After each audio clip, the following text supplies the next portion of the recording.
Good evening, ladies and gentlemen, and welcome to a brand new episode of Pressing Matters presented by Plug Talk Sports. This is episode 24. I'm your host, Daniel Torres. Welcome in. Happy Thursday.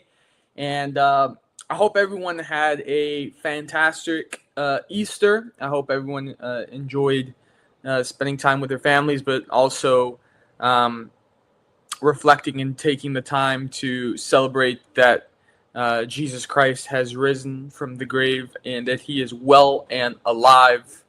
I hope everyone had time to really reflect on that and just, a reminder, serving as a reminder. So I hope everyone had a fantastic Easter weekend. And for anyone who is watching this show that's on spring break, that's still in school, has spring break right now. I hope you're enjoying your time off and your vacation and getting much needed rest. And with that, I hope you guys enjoyed lots and lots of soccer. That's a lot of things to talk about today on Pressing Matters.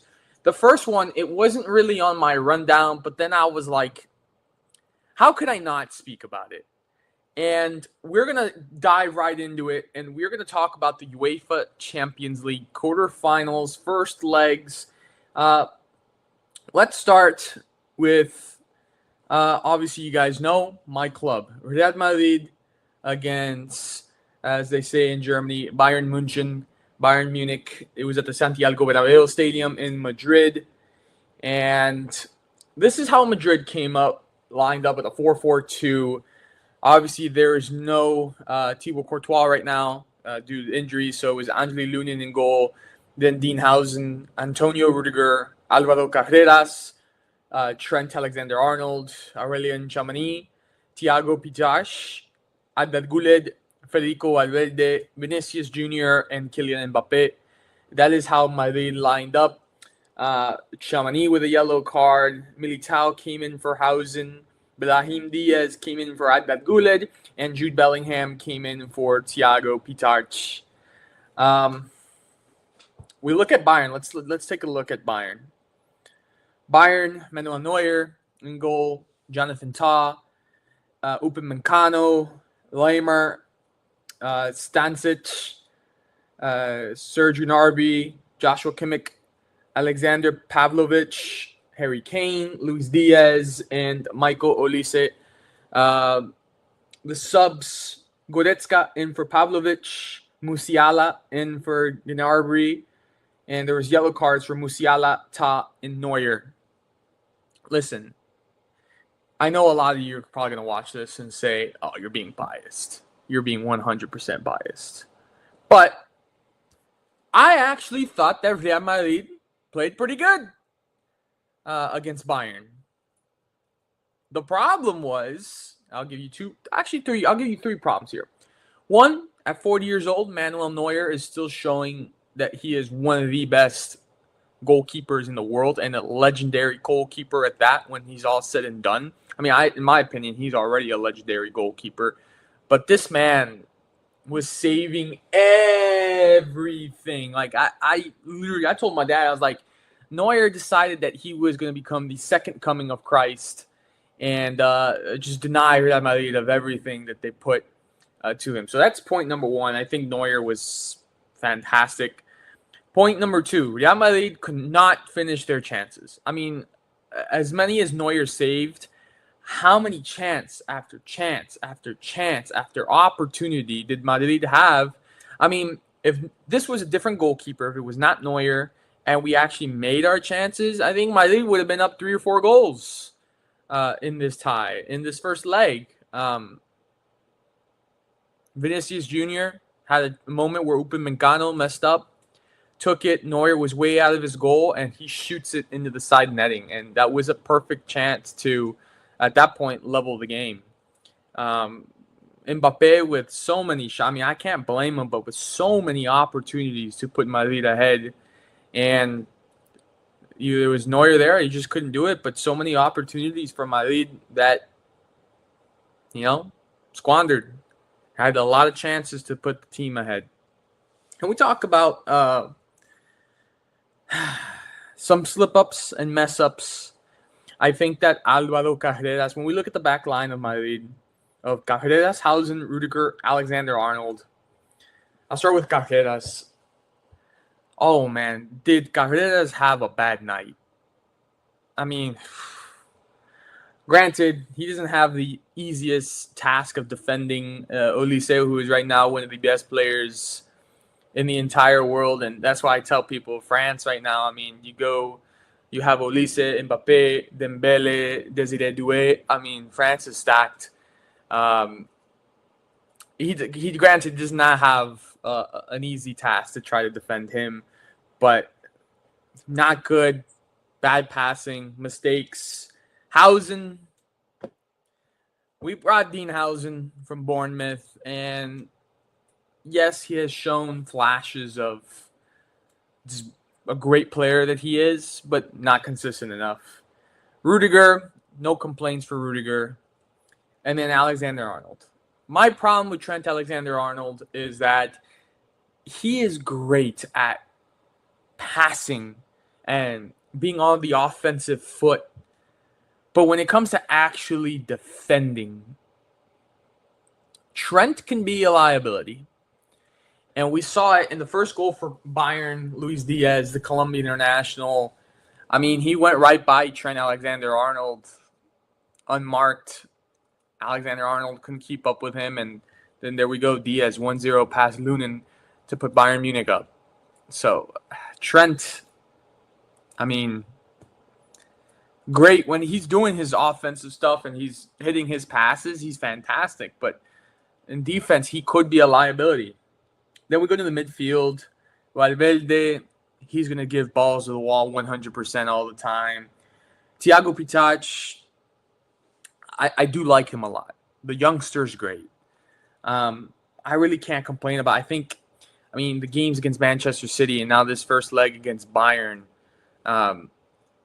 aside from one moment where Lunin gives Thiago the ball and he gives it right back and it goes to a Bayern player. I forgot who it was. And luckily, he mishit it. Probably wasn't expecting Thiago to make such a bad pass back. And it went right off of the shoulder of Lunin and out of play. Aside from that, I mean, for a youngster, I mean, he's done well against Man City, did well against this first leg against Bayern. I mean, you can't ask any more for a youngster. You're playing, for the biggest club in the world, the biggest competition. You're playing Bayern Munich. You're playing Manchester City, and you're throwing him into the fire, and he's handling it. So well done for Thiago Pitach. And aside from that one moment, that one blunder, which thank God we didn't pay for it, but he's done well. Aurelien Tchouameni, he's another one of these players, man, where he's not really consistent. And when he does really well, you love him. And when he does really bad, you hate him. And I don't think that he did bad against Bayern Munich in this first leg. I think he had a decent performance. I don't think it was bad. Then we have Arda Güler. Arda Güler in the midfield. I mean, he had the key passes. Many of the key passes in transition to Vinny or Mbappé that helped create things. So Arda Güler had a fantastic match in the midfield. The question becomes, should you have started Arbeloa? Should you have started Jude Bellingham in the midfield? Because when we see in the second half, when Bellingham gets inserted into the match, the energy that Bellingham brought and just the creativity and opening the game up a little bit more for Madrid, should you have started Bellingham? I mean, Arbeloa's response was that, they're coming off international break. Bellingham was injured. They're kind of trying to work him back and protect him a little bit. And that's why he came in as a substitution. I fully expect for Bellingham to be in the starting 11 come next week, Wednesday, at the Allianz Arena in Munich for the second leg. I fully expect Bellingham to be in the lineup. I think he will, just off of the statements they said today. Ferland Mendy also coming back. Raul Asensio coming back from injury as well. He was in the squad on the bench against Bayern this first leg, but did not see action. But I think that we could see Mendy in the lineup as well, and I think we can see Bellingham in the starting 11 as well. And what about Militao? I mean, Militao, I think Militao is great when he's healthy, but that's been a problem. He's inconsistent on his health. He's been injured, and he's been coming off the bench recently since he has come back from injury. Do we see him in the starting 11? I mean, it's tough. It's a tough call because you also have Daniel Carvajal on the bench, which, granted, 35 years old, coming back from ACL injury, hasn't been the sharpest either, but he does have the most experience. But with his speed, I mean, he's gone downhill after the injury compared to, I mean, he was in his prime before the ACL and was fantastic. Do you really want him out there with Kane and Olise and Luis Diaz to kind of handle that speed? I don't know. I mean, I definitely go with Rudiger out there, maybe Militao and Mendy for sure. Second goal, I mean, they left Harry Kane. I mean, this is right after halftime. It's 1-0. They leave Harry Kane wide open, nobody even around him. And, I mean, he had all the time in the day to look at that pass and just square up and pick which corner he wanted to shoot at. And that went in for 2-0 for Harry Kane, coming back from an ankle injury and putting Bayern up 2-0. And at this point, I'm like, well, this does not look like it's going to go well. I think what really saved my lead was Kylian Mbappe, which, granted, the ball went past the line. Neuer tried to slap it out. VAR and goal line technology said the ball went in. It was a goal, makes it 2-1 for my lead. And this is where I think it becomes manageable. Obviously, Real Madrid is a team of miracles, is a team that never gives up until it's over. And so I think going into Munich, if there was 2-0 going into Munich, I would feel less confident. But it's 2-1. We're down 1 goal, need 2 to win going into the Allianz Arena. And granted, Allianz Arena is a very, very, very difficult place to play at. So it's going to be very, very hard. But can Real Madrid do it? If there's anyone that can do it, down 1 going into Munich, it's Real Madrid. And so, again, I think that they played better than Bayern. I think just Bayern made most of their opportunities. I'm going to need my lead to play the same or even better next Wednesday if they want a chance to head into the semifinals of the Champions League and either face PSG or Liverpool, which we're talking about PSG, Liverpool here in the Champions League. Yeah, Liverpool's not going through. We saw what PSG did to them. Mo Salah benched. And people are saying, I mean, this just goes to show you where his form is at right now. And obviously his comments of Liverpool and that he is leaving Liverpool. And just his performance. Again, I mean, it shows a lot that Salah was on the bench. And again, maybe I wouldn't have started on the bench, just experience and the type of player that he is for Liverpool. But yeah, PSG, the defending champions, 2-0 over Liverpool. Desiree Doué getting a goal. Kvaratskhelia getting a goal as well. Liverpool is not coming back from this. I don't think it matters if it's at Parc des Princes or Anfield. For PSG, I don't think it matters. So I definitely think PSG, defending champions, will find themselves back into the semifinal. And we talk about Arsenal and Sporting Lisbon. I mean, guys, I keep saying, obviously I made the pick. I made the pick that the final would be Bayern versus Arsenal. And so far, so good for those picks. But for me, Arsenal is they're just getting by. They're just getting by. I mean, they're out of the Carabao Cup. They're now out of the FA Cup and Champions League. I mean, they only defeated Sporting Lisbon 1-0, a goal from Kai Havertz in the 90th minute. I mean, not that Sporting Lisbon's an easy team, but when you got the type of talent that you have in Arsenal, you should be winning this game a little bit more convincingly. What I mean convincingly, maybe even if it was 1-0, right? At least have it be 1-0 earlier. I mean, you literally scored in the 90th to win the match, 1-0 against Sporting Lisbon. I think that whoever they face in the semifinal of your Arsenal, I don't feel as confident as I did before, and with the way that they're playing, and I feel whoever they face in the semifinal really has a good chance of knocking Arsenal out. I think that Arsenal, I don't think they'll bottle this, but I think they're well on their way to become English Premier League champions. And I think that that might be the only trophy that they get this season. But even if it is the only trophy that they get this season, it is a phenomenal feature for them.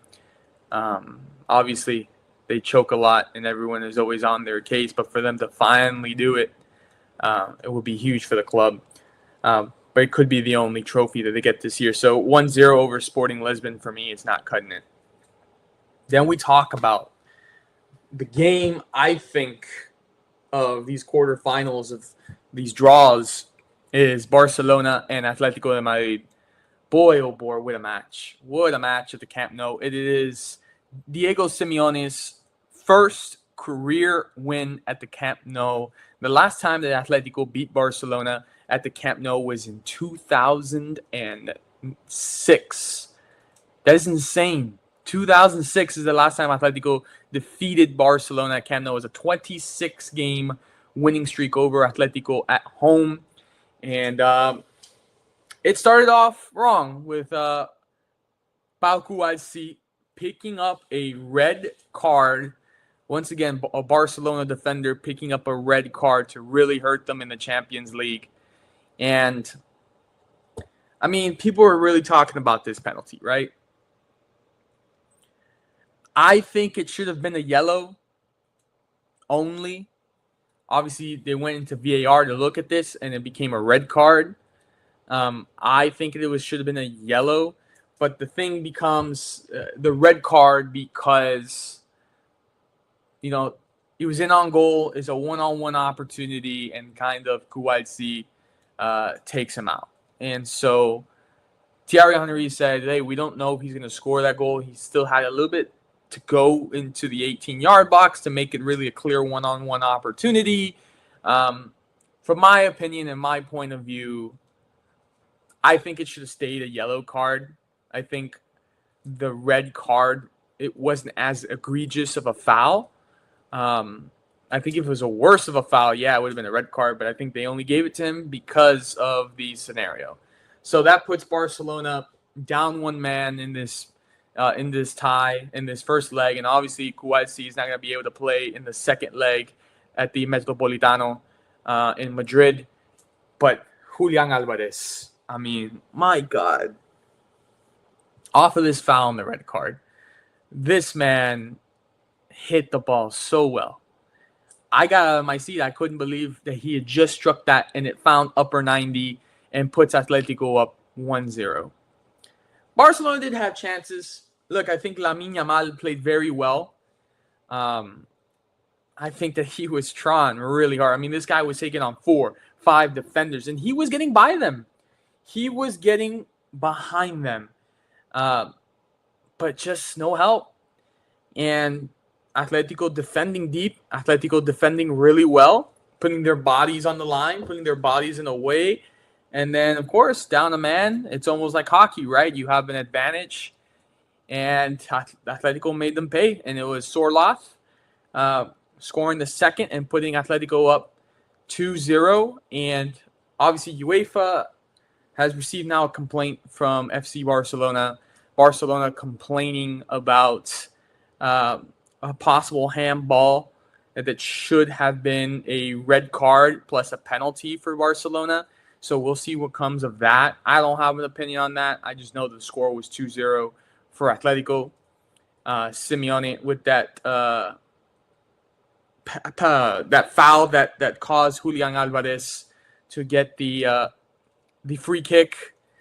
And you ask me, is this draw over? I don't think it's over. It's still 2-0.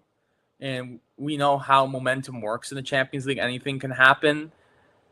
But I think it's going to be a lot harder now that you're going to the Metropolitano and playing Atletico there. And I think Atletico knows and Simeone knows what they need to do to control Barcelona and knock them out. And listen to me, when we were just talking about Arsenal earlier, if Atletico, which I do think Atletico will get through, and they get Arsenal in the semifinal, I think that Atletico de Madrid can find themselves in the Champions League final. Granted, listen, as a diehard Real Madrid fan, I don't want to see Barcelona or Atletico de Madrid, succeed. But it would be nice for Antoine Griezmann in his final season at Atletico de Madrid, playing a Champions League final. Would be better if it was Real Atletico. But it, obviously, my prediction for the final was Bayern Arsenal. It could as well be Bayern and Atletico, which was a Champions League final that played was 1974, I believe, and Bayern won that over Atletico Madrid. Listen, I'm happy. I would be happy for Antoine Griezmann. I know I shouldn't say this. This is one of my rivals. I just hate Barcelona a lot more. So I was happy that they won. And I would be happy to see Atletico in there because they have tried a lot. Atletico has tried a lot. Obviously, they lost twice to Real Madrid in the Champions League final. I mean, I'm ruthless. I don't care. I'm happy we won. But if anyone makes it to the final that's not Real Madrid and Atletico makes it, I would be happy for Griezmann and Atletico, and hopefully they can pull it off. Now, if it's Barcelona in the hand, I really don't care. If Barcelona makes it, I'm rooting for every ounce in my body for them to lose. But anyways, Atletico, I think they're going to go through, and I think that they have a good chance to make it to the Champions League final. We talk about the La Liga title race. So Real Madrid dropping points, losing to Mallorca on the road. And then it was Barcelona and Atletico Madrid once again. It was at the Metropolitano. And that came with chaos and controversy as well. Gerard Martin, I think, should have been sent off with a red card. It was a red at first. VAR said no and reversed it. And it was just a yellow card. But I really think that it should have been a red. I don't care if he got all ball, but it's just a go. And it's unlucky, but his whole cleat right onto the ankle. I mean, it has to be red. It has to be red. I don't care. Obviously, Álvaro Arbeloa was asked today in the press conference, hey, do you think that the coaching or the refereeing, is different in La Liga than it is in the Champions League? And obviously, he said, you guys know where I stand on that and what I think. And so he said he wasn't going to get into it. But I'm sorry. Gerard Martin should have been sent off. It should have been a red card. Granted, I'm not going to make excuses for Real Madrid. They lost to Mallorca, which was extremely frustrating and disappointing. I just think Real Madrid, they play when they want to. And when it comes to Champions League, it's all out. But right now in La Liga, they're like, whatever, which is extremely frustrating because it shouldn't be that way. And I think that they struggle to play as a unit. It's a lot of individuals right now in Real Madrid and a lot of egos. So they shouldn't have dropped points to Mallorca. But it also doesn't feel good when you know that in the other matchup for the team that's also running for the league title that you're in a close battle with, favors in a decision from the referee. That's frustrating because if it was a red card, which it was, that things could have been different. I mean, we saw what Atletico did to Barcelona in the Copa del Rey. We saw what they just did to them in the Champions League. Atletico is more than capable of beating this Barcelona team, and they were forced to play with 10 at home against Barcelona because of a red card situation that came, and it would have been 10 on 10. And that's my thought. I mean, honestly, it should have been a red card for Gerard Martin, and it should have been 10-10. And Barcelona definitely got advantage there. I'm not saying that this is the reason why the La Liga title race is coming to a close, but it definitely could have been more interesting, I think, if the right call was made.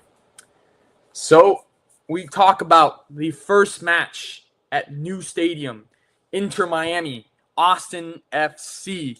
So a lot of people did take the Tri-Rail. A lot of people did take public transportation. I actually saw a video yesterday of a guy who went all the way from Pompano Beach all the way down to Miami, to the Miami Intermodal Center, where the Tri-Rail stops.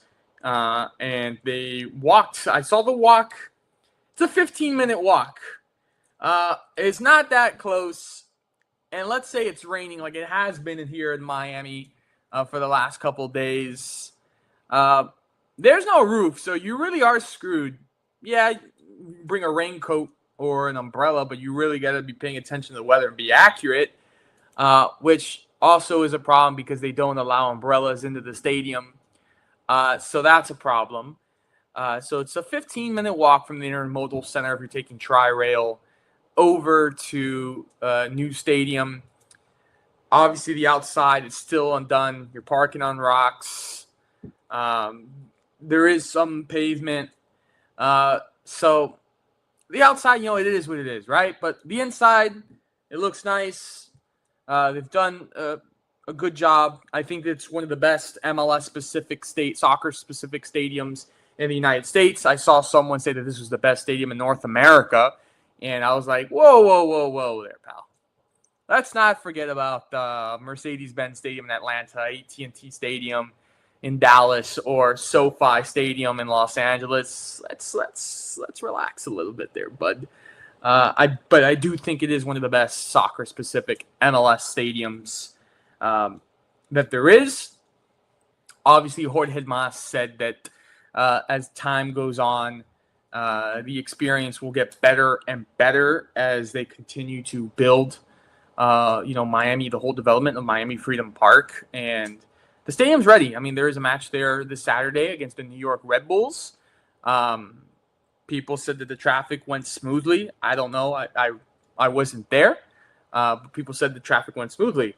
Obviously, they had Mark Anthony did the national anthem, and then the match ended 2-2. Not what Inter Miami fans wanted, not what the organization wanted, but it was a 2-2 against Austin FC. Austin had a lot of traveling fans, and they came down here to ruin the party at New Stadium. They didn't ruin it completely, but Miami really wanted that victory for the first match of the New Stadium. And let's get this right. I mean, there's so much clickbait out there. Everyone talking about Messi and his goal, saying it's the first goal at New Stadium. No, folks, it was not. Austin FC, I repeat, Austin FC scored the first goal in New Stadium history. It put them up 1-0, and then Messi scored to equalize. Listen, let's just do honest reporting. It is what it is. It could have easily written Messi becomes first Inter Miami player, or first Inter Miami player to score at New Stadium, not first player to ever score at New Stadium. So it's a little bit misleading. The media, obviously, we know how they are, but 2-2 draw, and that's going to lead us into our team of the week.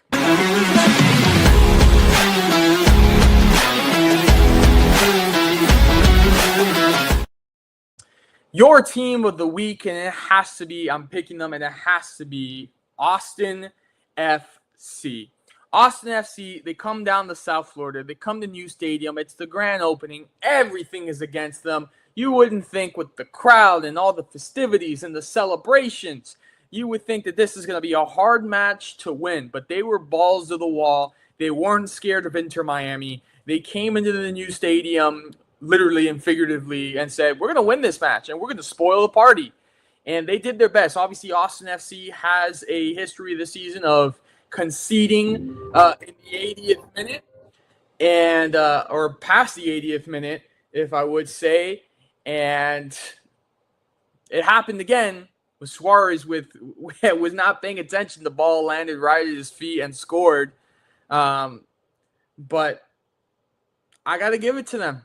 They came in here with a lot of courage, and they ruined the party. Not completely, but they ruined some of the party for Inter Miami at New Stadium, and they would end the game 2-2 with some much needed points for Austin FC, and that is why your team of the week.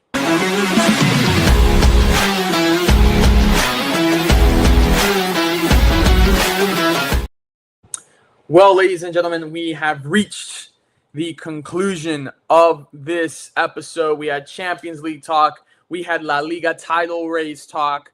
We had talk of the opening match at New Stadium. Austin FC, your team of the week. I hope that you guys enjoyed this episode. Keep tuned to all of our shows here on the Plug Talk Sports Network. We really appreciate all of your help. We're nearing 200 subscribers on YouTube. Really proud of that and proud of the team and just everything that we do at Plug Talk Sports. So keep it tuned to our social media for all of our content. I hope you have a beautiful rest of your week. You have a great weekend, and we'll see you next week for a brand new episode of Pressing Matters. God bless.